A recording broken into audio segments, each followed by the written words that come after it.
Welcome to the Long Game Podcast, where we delve into the world of VC and entrepreneurship. I am your host, Sharul Hamdan, Principal of Penjana Capital, and I'm thrilled to have with us today Dr Ong Kian Ming, former MP of Bangi and former Deputy Minister of MITI. Dr Ong has a wealth of knowledge on the investment landscape in Malaysia, and we're excited to have him share his insights with us today. So Dr. Ong, before we jump right in, just to warm up, why don't you just let us know what you've been up to since you decided not to run in the previous GE. So what was your motivations and, what have you been doing? Oh, thanks. Thanks, Cheryl. Thanks, Penjana Capital, for inviting me to share a few thoughts as a not really retired politician, but no longer a frontline politician. It's been good in terms of being able to spend more time with my wife, play more sports. I just came from a badminton coaching session. And also I've been taking some time to meet different people, including people in the entrepreneurial space, just to find out about their pain points. I always ask them about how they managed to survive through COVID, and then later on ask them about their plans for 2023 and beyond. So it's a quite exciting time, I think, for the country. And also for me personally, I'm exploring a couple of roles, and probably when this podcast is out, this will be the first time I'm announcing it. I'll be taking up a professorial appointment at Taylor's University to be program director for a new program they are launching. It's called Politics, Philosophy and Economics, or Philosophy, Politics PPE. and Economics, Nice. PPE. A few of my colleagues have studied this in Oxford, namely Tony Phua and then Khairi Jamaluddin, two former MPs. Maybe I'll get them to come and teach a few courses here and there. And then the other role that I'm going to be starting soon is I'll be taking up a non-residential fellowship appointment at the Yusof Ishak Institute of Southeast Asian Studies. It's based in Singapore, but I'll be doing work out of KL. And of course, I'm still helping out my colleagues who are in government now on an informal capacity. Yeah. All right, congratulations. Thanks, thank you very much. to hear that. So maybe let's just jump right in and we'll start our discussion. So the topic of our podcast today is Make Malaysia Great Again. So make Malaysia great again. So it's instead of it's like a MAGA kind of thing. Yeah. Now it's MMGA. Anyway, Okay. So just to give some context before we get into the question. So Malaysia aims to position itself as an investment hub, but the reality is unfortunately far from it. And the statistics are evident of this. The Edge recently published a piece showing that post the Asian financial crisis, Malaysia only attracts about 8% of inward FDIs in Southeast Asia. So this is a huge drop from Malaysia's glory days, obviously, before the AFC, which was, the number was coming in about around 24%. So, there's a lot of media talk saying that, we used to be one of the most promising ASEAN countries, etc. As for our capital markets, foreign shareholdings have also dropped over the years. So I just wanted to, start in just a slightly negative context, and hopefully we can get a bit provocative a bit, yes. and then we can get to the positives. So in that in that bleak outlook, for the listeners' benefit, what are the different types of foreign investments into Malaysia? How do we distinguish them? What types of investments should we be targeting? And is that assessment fair, in your opinion? Yeah, thanks. A good way to start. I think in any sort of like analysis of big numbers, one needs to look at the numbers with a certain nuance. So when you talk about FDI, there are different sorts of FDI that can come into a country. And different people interpret the word FDI in different ways. So for example, if I were to wear my hat as former MITI Deputy Minister, FDI to me would be the companies that are coming to Malaysia to invest, to build factories, to hire people, to build global business service centers in Malaysia. So these are more on the manufacturing and services FDI, which takes a longer time to germinate, but they are in Malaysia for the long haul. They provide good jobs. They are sort of like economic multipliers in their own ways. So that would be one basket of FDI where I think Malaysia has done relatively well, especially in the E&E sector. But I think we can do much more, and I'll come back to that later. So the other sort of like area of FDI which people talk about, and which you also have alluded to and mentioned some figures, is FDI from the perspective of investment in financial instruments. So whether it's an investment in our capital markets, be it the stock exchange, or coming in to buy Malaysian government bonds, for example. I think on this front, yes, Malaysia has seen some deterioration, but it is not necessarily a bad thing, because you are probably too young to remember. But during the boom days, in Southeast Asia in the mid 1990s, Malaysia was one of the top 5 stock markets in the world from a transaction standpoint. But a lot of that was also hot money coming into the country, right? So do we want a repeat of very high capital inflows that may leave the country anytime because of certain factors that are beyond our control?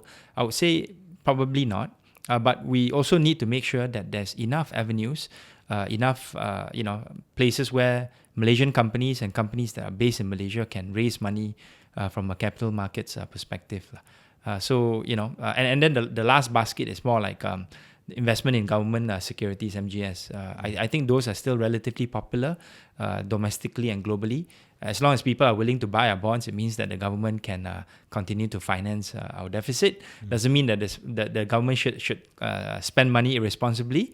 I do have a lot of confidence in our new finance minister and prime minister. He's been finance minister before. So, we need to take all those figures in terms of its context and nuance. Okay, great. So, in that light, how do we get more competitive? How do we attract foreign capital in here? And politically as well, what can we do? What can politicians do? What can the government agencies do to attract FDI? So we need to look at things from different levels. At the sort of like a global macro picture, you have an increase in FDI, especially from the manufacturing and services part of things, part of the economic sector, because of US-China tensions. So that has been something that was quite obvious when I was deputy minister, and it continues to be the case. If you're a European or an American company that's playing in the E&E space, the prospect of you having new investments into China is very, very low these days. But they will look for alternatives, and alternatives would be somewhere in the region, either India or Southeast Asia. There's of course some onshoring happening in the US because of the CHIPS Act and other legislation. But we have to be cognizant of that global geopolitical setting and try to take advantage of that. And then related to that would be to look at countries around ASEAN, right? Yes, we do compete with one another in terms of attracting FDI. Sometimes companies may choose to either be in Thailand or in Malaysia. But I think in the longer run, what we have seen happening, and I'm confident we will see continue to happen, is the regional supply chain linkages would be increased. So let me give an example. Malaysia and Singapore, we are quite linked in for example, the way in which, Dyson, for example, they manufacture some of their engines for some of their very high-end consumer electronics in Singapore. But many of the plastic component parts are manufactured in Johor and other parts of Malaysia, right? So that kind of symbiotic relationship can be extended to other parts of ASEAN as well. So if, let's say, Indonesia wants to go into EV vehicles, they want to produce the battery because nickel is readily available in Indonesia, but Malaysia can be part and parcel of the ecosystem because we are pretty good at producing automotive components, right? So when I describe this kind of global picture, regional picture, and then also the kind of supply chain linkages that we can have in the country, then the different government agencies, whether it's MITI, whether it's MIDA, MDAC, the different investment promotion agencies in Malaysia at the federal and state level, they can work together with their relevant ministries to attract value-added investments in different parts of the country. Right, so I think this is sort of like just to get the ball rolling. Okay, so I think it's a good segue into exploring on your experience as Deputy Minister of MITI. So when you speak about regional cooperation, when you were in that position, did you see how close are we really on the ground level with our regional partners? Are these mostly just on the surface MOU signings, or do we really have good engagement with these partners across ASEAN? Okay, so from let's say a trade perspective, inter-ASEAN regional trade has been sort of like stagnating at between 22 to 25% for probably the past 10 years, right? And this is despite the ASEAN Economic Community, coming into fruition in the 2000s, and different ASEAN-related trade agreements, and of course, recently we have RCEP that where ASEAN is the core, but other countries are joined in as well. So most ASEAN countries, still have this kind of perception, including Malaysia, that we attract FDI, and then this FDI, whether it's from Japan, China, US, Europe, will produce in Malaysia, and then they, the output, whether it's goods or services, they are primarily exported back to their home countries, in Europe, in US, and whatnot. So the notion of inter-regional ASEAN supply chain, and also looking at ASEAN as a legitimate market by itself, right? With some people have said the fourth or fifth largest region in the world from a GDP perspective. Population-wise, we have a large and growing population as well. So when we want to make more people see ASEAN as a legitimate market in itself, then the kind of cooperation that you talk about will increase in depth and increase in scope. I would say, frankly speaking, the country that really sees ASEAN as its marketplace will be Singapore, because there's a lot of deals that are done, in ASEAN that are channeled through Singapore from a capital perspective, and Singapore clearly sees ASEAN as its hinterland. Just like how Hong Kong sees China as its hinterland, mainland China as its hinterland. So I think Malaysia can play a role, but we need to have a more strategic, longer-term thinking to deepen those linkages. Yeah. Okay. If I can just dig a bit deeper on that, if you don't mind. So when we engage with these governments, what is really being done? Are these agencies interlinked? Like our MITI will speak with their version of MITI, and how does it really flow down into policy? Okay, that's an excellent question. I think where countries can identify specific areas of joint cooperation, then it can be taken at a deeper level. And I'll give you a couple of examples from my experience as a Deputy Minister. So Malaysia, China, we have a good relationship, but it's not very well institutionalized. So the way China works with different countries in ASEAN and also in other parts of the world is that the more comfortable they are working with you, their record of working with you and their relationship in terms of working with you, the more willing they are to establish these kinds of G2G councils or G2G action committees, right? So when I was a Deputy Minister of MITI, there was a council between Malaysia and China to look at the two industrial parks that we set up, the Malaysia-China Kuantan Industrial Park, and then the China-Malaysia Qingzhou Industrial Park that's in China. So we have yearly meetings, once in Malaysia, once in China. It was disrupted by COVID, to keep track of the progression of these kinds of investments. But to really get these kinds of things going, you need to have the private sector involved. You need to have the private sector from Malaysia going to China to invest, and then you need the private sector or some of the more larger state-owned enterprises in China who wants to expand their operations overseas to come to Malaysia, right? So that is the modus operandi for China. But for Malaysia with other countries in Southeast Asia, with other countries in around the world, the kind of cooperation will be different.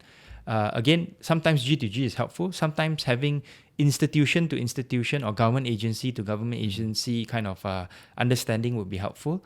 But where I've seen the most kind of engagement taking root is if private sector companies from different countries can talk to one another, and more importantly, if they can co-invest in one another, that would be when the linkages can be really deepened.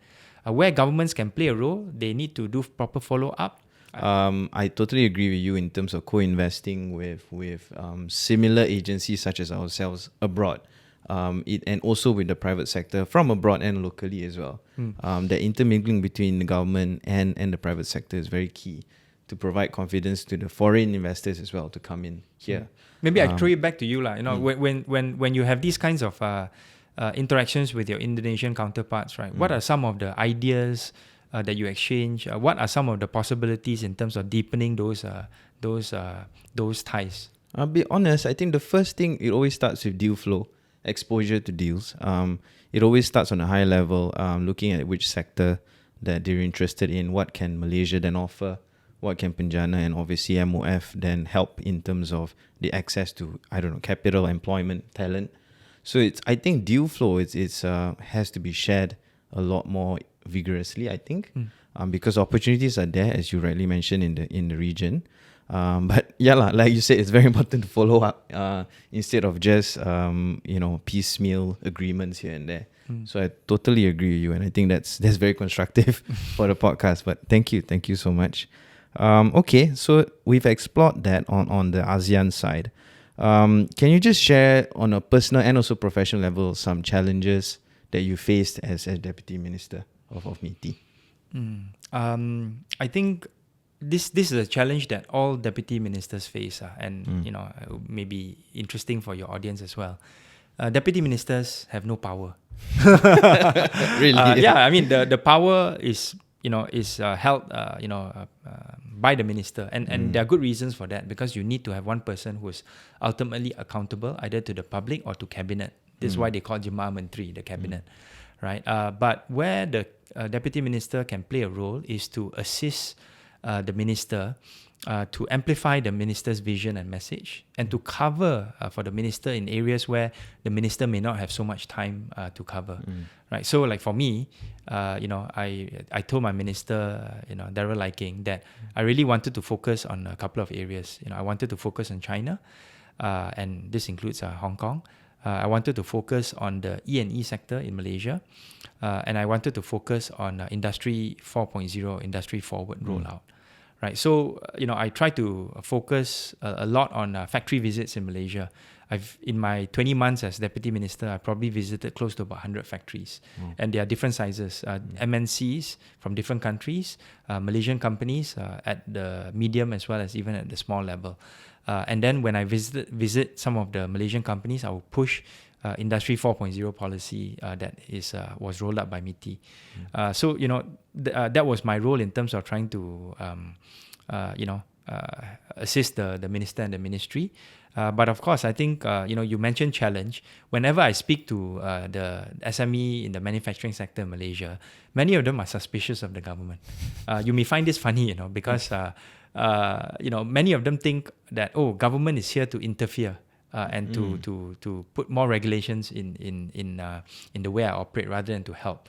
So it really took me a long time before I could convince some of these SMEs to apply for the Industry 4.0 policies, to apply for some of the grants after they went through some vetting process.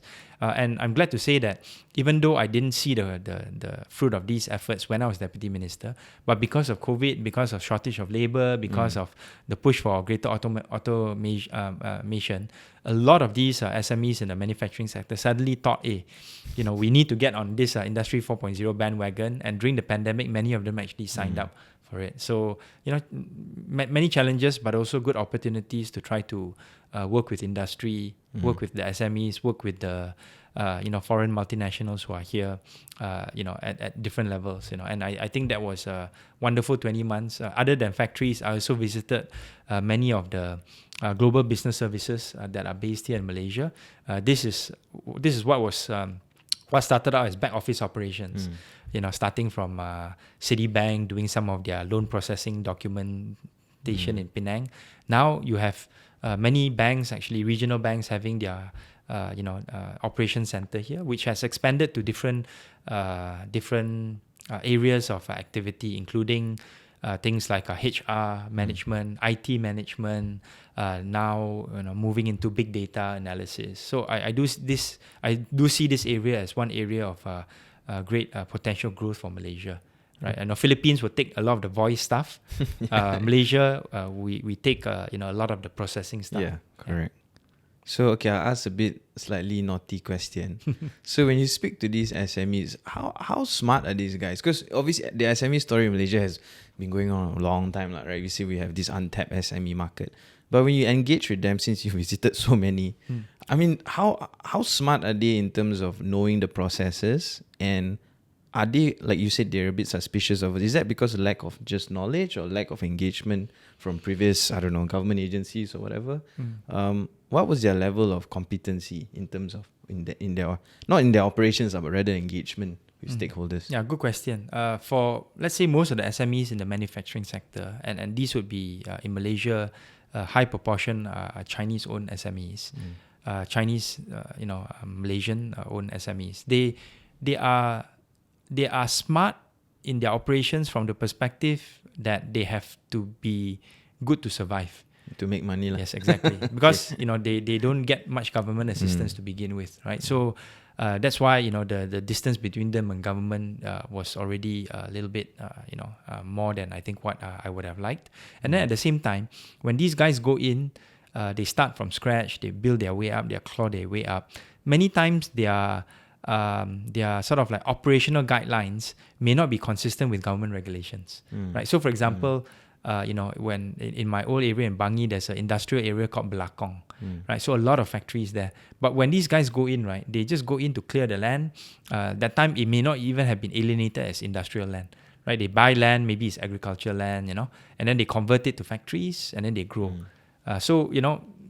Not everything is in accordance to proper procedure. So that's why they basically want the government to leave them alone, right? So when I go in and tell them government has this policy, that policy, because the distance with government is already there. That's why when you talk about capacity, their capacity to basically understand how they can benefit from RCEP, for example, how they can benefit from Industry 4.0 kind of policies, right? There is a gap there. Right, so that's why what I was trying very hard to do was to get a few of these companies to get the ball rolling. If let's say they apply, they find that it's useful, they will tell their friends, actually this one not too bad lah. They won't come and check your books, you get some benefits, and then you get a small grant, and then not that hard to get, and the government is actually quite helpful. So once you break that kind of mindset that government can actually help and not interfere, and they're not there to interfere, then the potential for greater government and SME collaboration is much higher. And I'm just talking about the manufacturing sector. Yeah. Okay, just expanding on that.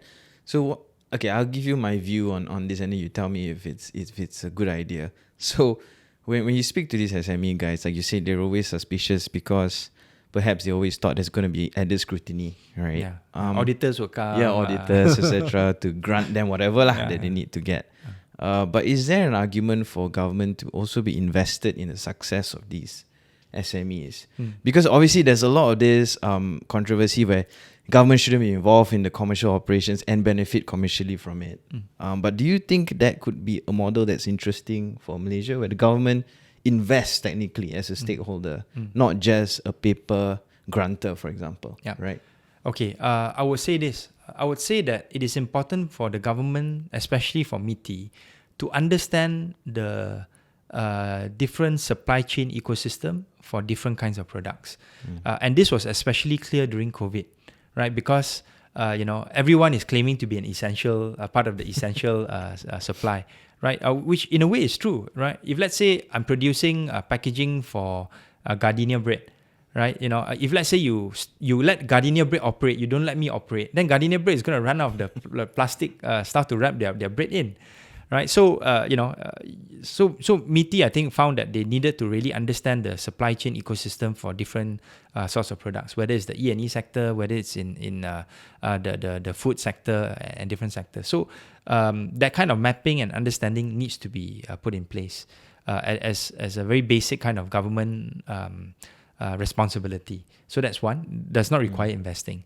Secondly, I think where investments can come into play is if, let's say, the government can identify certain critical sectors where there can be spillover effects, especially if, let's say, they are sensitive areas. So defense and defense-related technology would be one, right? But in this kind of ecosystem, right, usually what is lacking is transparency. Right, and we have seen some of the problems with some of the ships that are supposed to have been built but didn't get built. And it's not just something that is unique to Malaysia. I was reading in the New York Times recently that some of these LCS ships in the US are having some of these deployment problems as well. Right, so I would express a certain caution because these are very big ticket investment items that really, if you make mistakes, can end up costing the government billions of ringgit. So maybe the third alternative, the third way of looking at it would be for government to empower or to deploy funds through, let's say, either through Penjana or through some of the arrangements that Penjana has, fund-of-fund arrangements, to local VC or PE players in cooperation with perhaps foreign players to make investments in different manufacturing companies. Right? So if you look at the kind of PE space and even the VC space, most of the investment is in tech that has got to do with reaching to the larger consumer base. B2C. Right? Yeah, B2C. There's very little kind of B2B, especially in the manufacturing sector. Right? So if let's say there is room to try to grow the manufacturing sector, to professionalize them, including in the SME area, I think this will be one area. And this is something that I myself am personally interested in because I'm also asking some of my friends who are in the VC and PE space to, not just be on the lookout for the more traditional investments, but look out for some opportunities in the manufacturing side of things as well. Not easy to find, but there are, I think, some hidden gems that are out there. Oh, that's a super cool point. Very happy with that point. Okay, so we might have to look into that, into manufacturing as well. Thank you for the recommendation. Yeah, no, but and we can have a coffee after this to discuss more than what are some of the things that you need to look out for, the things that you need to be careful about when looking for these opportunities. Different world, right? Yes, correct. Yes. Okay. And maybe just on last question on MITI specifically, if you were still in MITI today, what would you do differently from what has been doing for the last few years? Do you agree with the certain the direction that the ministry has taken in terms of policies, etc.? What would you tweak roughly, constructively? Yeah, sure. I think one of the good things about MITI that maybe the larger audience doesn't know, and maybe it's not so aware about, is that MITI is one of the most sort of like outward-facing ministries, and similarly with the agencies under MITI, such as MIDA, for example, that is an investment promotion agency. So when I went into MITI as a deputy minister, I found that this kind of outward-looking, perspective has been there for a long time, and credit has got to be given to Rafida Aziz for having this kind of culture. So there may have been certain hesitation to go out and engage at the same level during the pandemic for various reasons but now that we're out of the pandemic, and now we have Tengku Zafrul, who's very used to dealing with the private sector, and also Liu Chintong, who's a very strategic thinker as his deputy. I'm quite optimistic that MITI would regain some of its outward-facing engagement and the kind of good publicity that it got. Where I think there are some areas for improvement is to really understand the pain points that different industry players are facing, and to be able to map out strategies that MITI and other government ministries can undertake in order to coordinate and reduce some of those pain points so that the Malaysian economy as a whole can improve. And I'll give you a specific example. So one of the main challenges, one of the biggest challenges that a lot of the factories were facing, whether it's MNC or SME, during the pandemic was housing for workers. Right? So housing for workers is not a very well-regulated area. And you have a lot of workers who are being crammed into very poor housing conditions. And some of our companies, in the glove sector, for example, got reprimanded. Their exports got temporarily stopped by the US Customs, Border and Patrol. Right? So during the pandemic, the Ministry of Housing and Local Government, the KSU, came out with a perkeliling or a circular to say that, look, we recognize this problem. So we are going to allow for the building of workers' hostels in industrial land. Previously, there's no, most of this was done on residential land. So if let's say you want to build a condo for foreign workers, definitely, people who buy into those units will complain. The people around that area will also complain. But if you build an industrial land, no complaints. They got all factory workers and owners there, right? So, this is a good policy. MITI, I was made to understand, support this policy. But it wasn't sort of like coordinated on the part of the KPKT, on the part of MITI, on the part of the state governments. Because you need this kind of coordination to be able to put that policy forward. And if let's say that policy is well coordinated, then you have spillover effects for the construction sector. You will also be able to have ESG compliance, right? So you can say that, I have better ESG measures.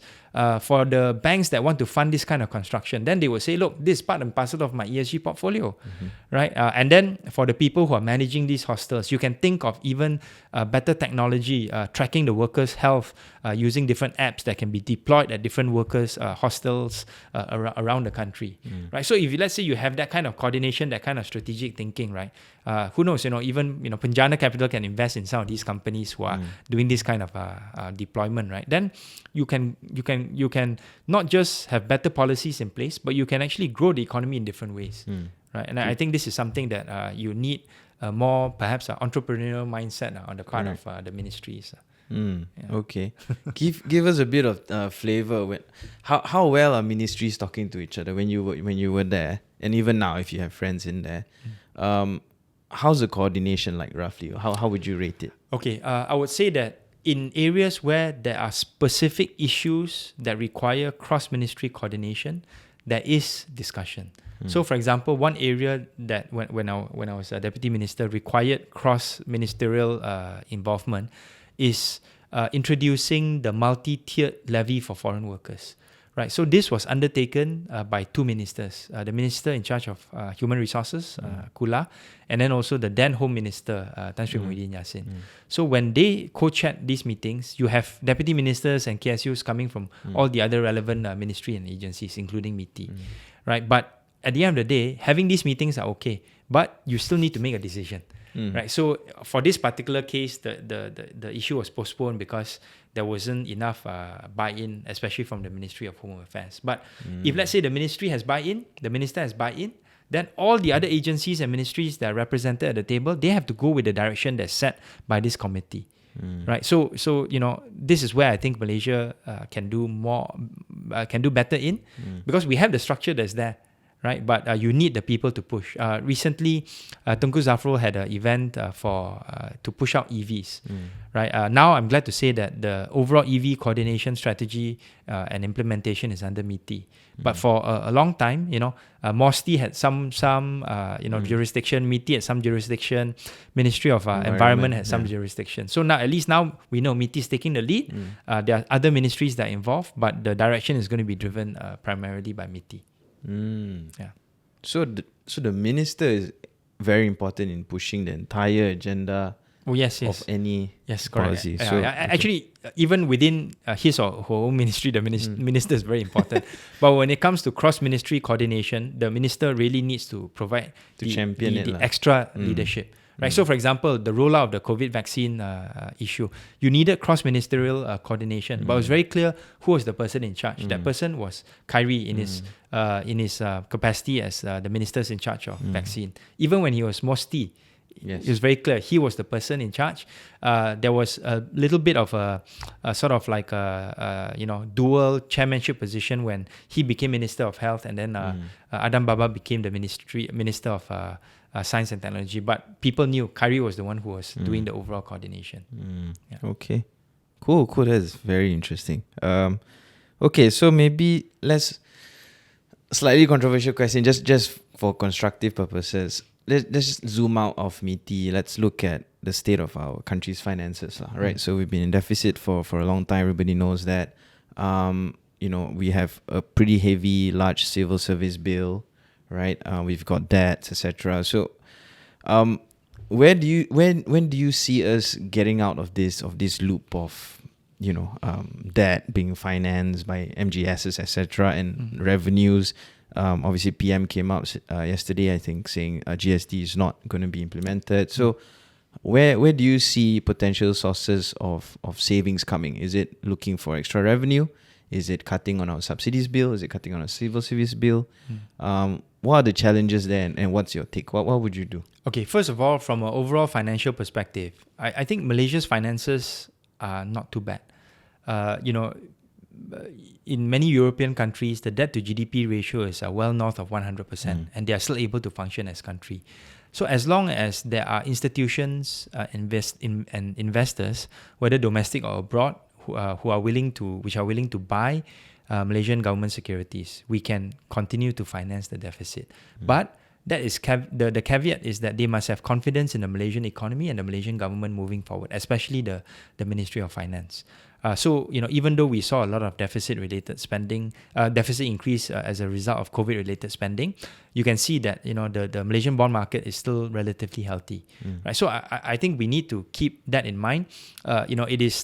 We are not under direct pressure to sort of like cut government expenditure in a very serious way, as what some other countries in Southeast Asia experienced during the Asian financial crisis. So that's one, right? But that doesn't mean that we should not try to do the responsible thing in terms of managing our country's finances before we come to a stage whereby it becomes critical, right? So I think the Prime Minister and other ministers have also indicated that that we need to shift to a more targeted subsidy regime, especially for the bigger subsidy item, which is the petrol prices. Right? So I suspect that this will come probably after the state elections, in the 6 states.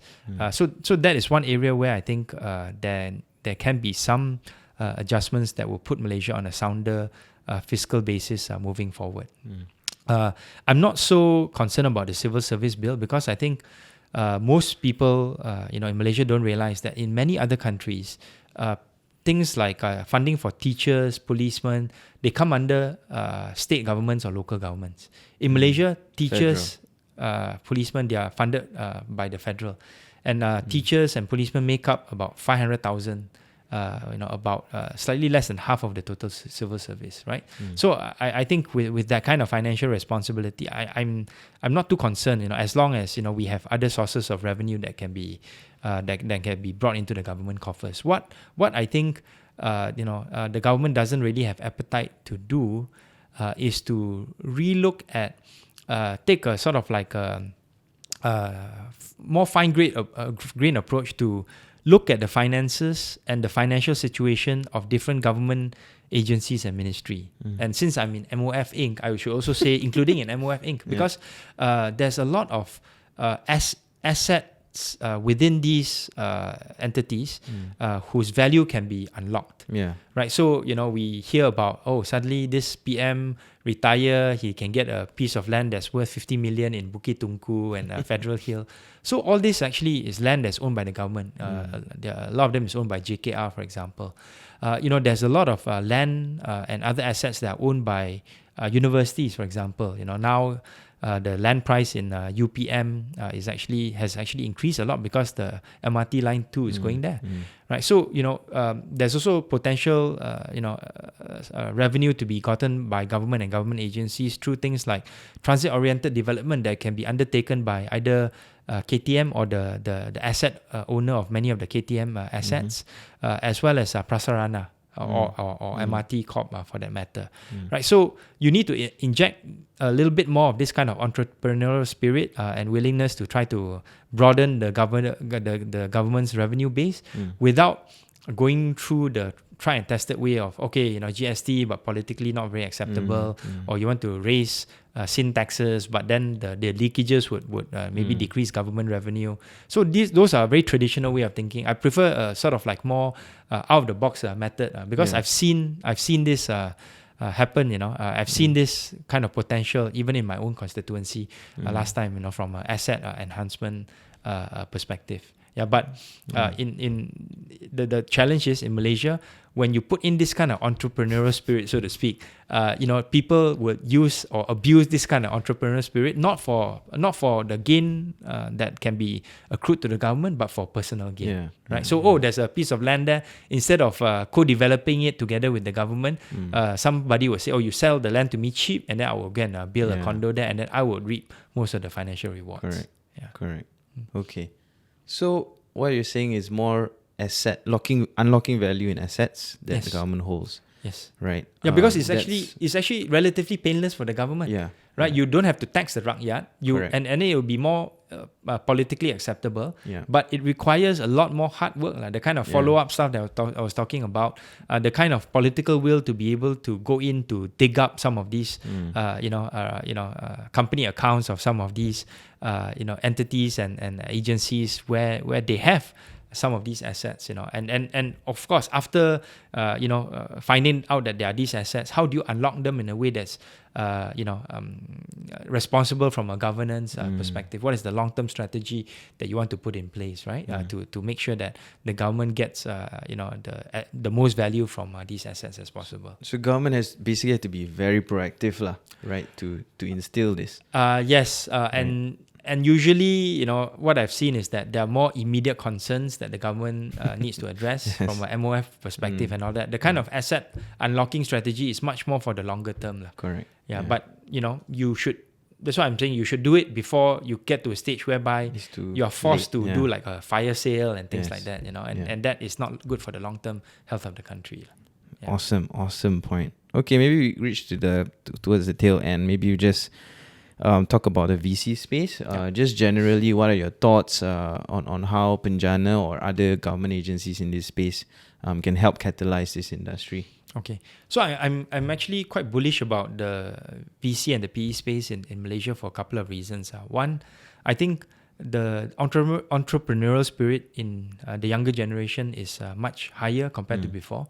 And I think I attribute that partly to the fact that many of them have been exposed to tech at a much early age, right? So, everyone, thinks that they can design an app to solve certain problems, which is good. I think it's good to push that kind of creative thinking.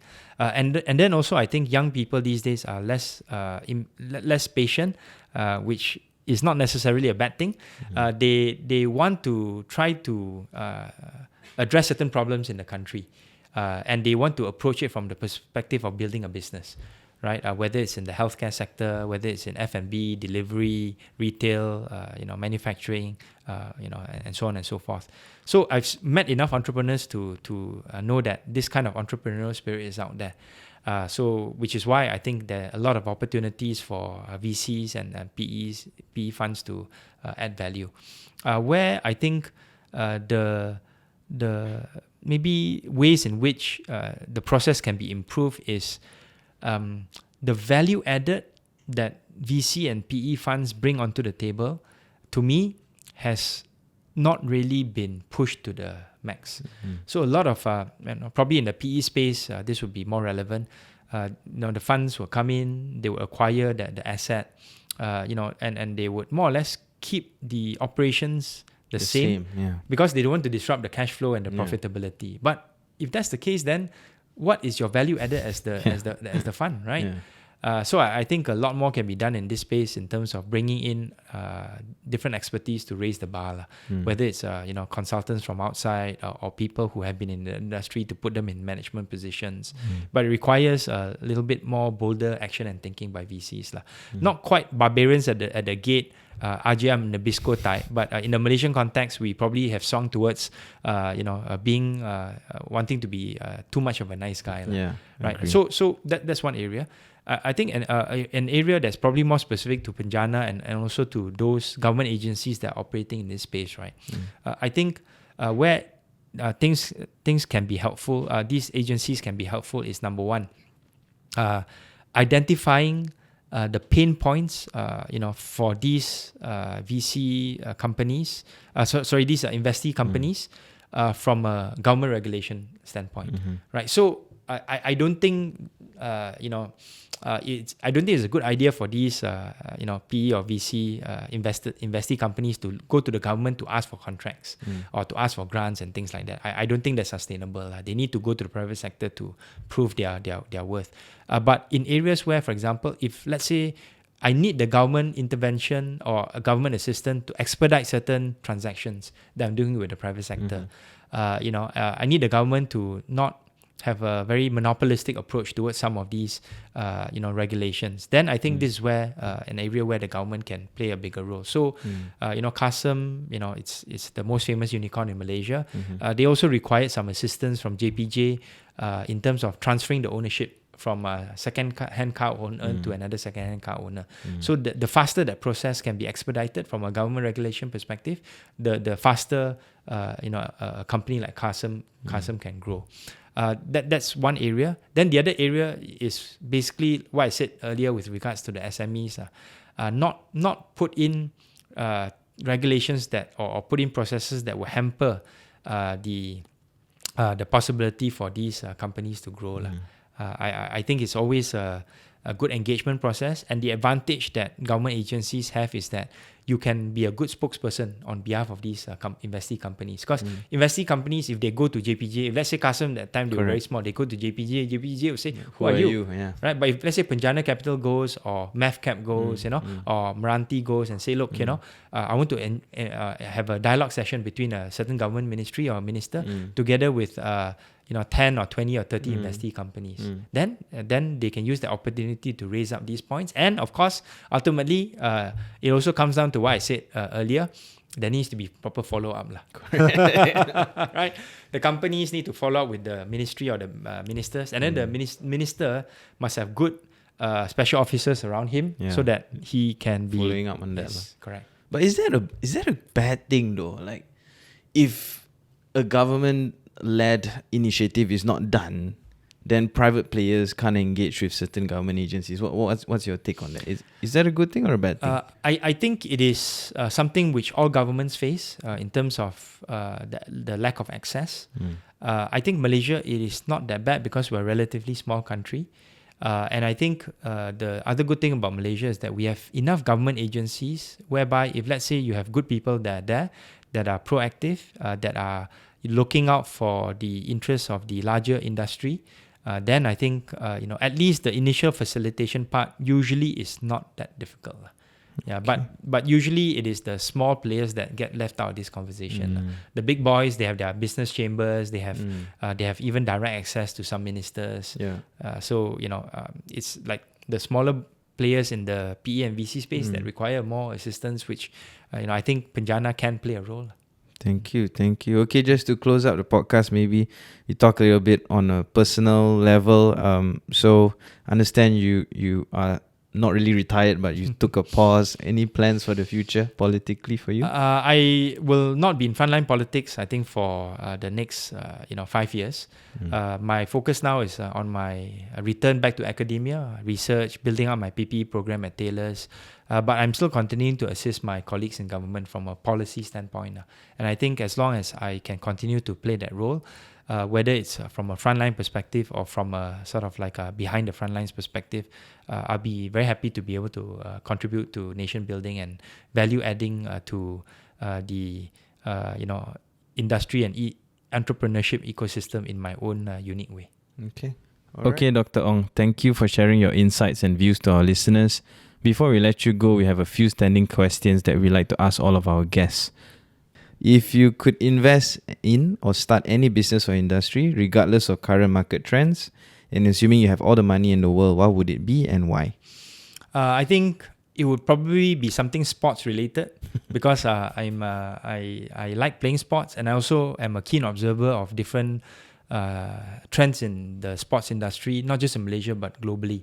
And I think that there's a lot of potential in Malaysia, from a manufacturing standpoint, from a tech standpoint, from a big data standpoint, and also in ways which hopefully can benefit the athletes that are interested in developing sports as a career in Malaysia. Okay. Second standing question is, what do you consider a must-read book or must-listen podcast for those interested in the Malaysian startup landscape? I would say the BFM, related podcasts would be a good place to go to, especially in places where they host, companies that are relatively young, SMEs. So that would be my go-to, BFM for podcasts. And then for books, I would say probably not so much on the entrepreneurial space, but from a more humanistic space, which I think is important in this day and age, including in Malaysia. My favorite book of all time would be a book called To Kill a Mockingbird by Harper Lee. Right, so it deals with race relations in the US, but I think it would be also relevant, in terms of trying to put yourself in the shoes of the other person in the Malaysian context. Yes, compassion, and also understanding, and maybe some of that can also be applied to the VC and PE space, trying to put yourself in the shoes of the consumer to see how you can address some of their pain points. That's a damn good point. Thank you. And the last standing question is, what advice would you offer to aspiring entrepreneurs in Malaysia? Don't be afraid to go out there and talk to different people.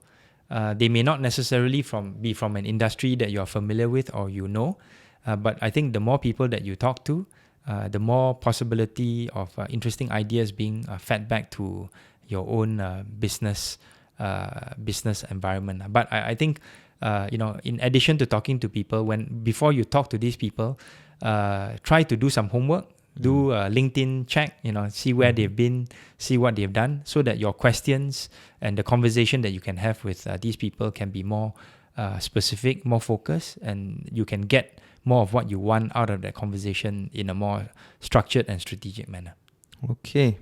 And that concludes today's episode of The Long Game. I want to thank our guest, Dr. Ong Kian Ming, for joining us and sharing his valuable insights on the state of the investment industry in Malaysia and how we can, quote-unquote, make Malaysia great again. We hope you found this episode informative and thought-provoking. If you have any questions or comments, please reach out to us and we will address it in the next episode. Don't forget to tune in next time as we continue our journey to explore the world of VC and bring you expert insights and in-depth discussions. Thank you again for listening to The Long Game. Until next time, keep playing the long game and stay ahead of the game in the world of venture capital. Thank you.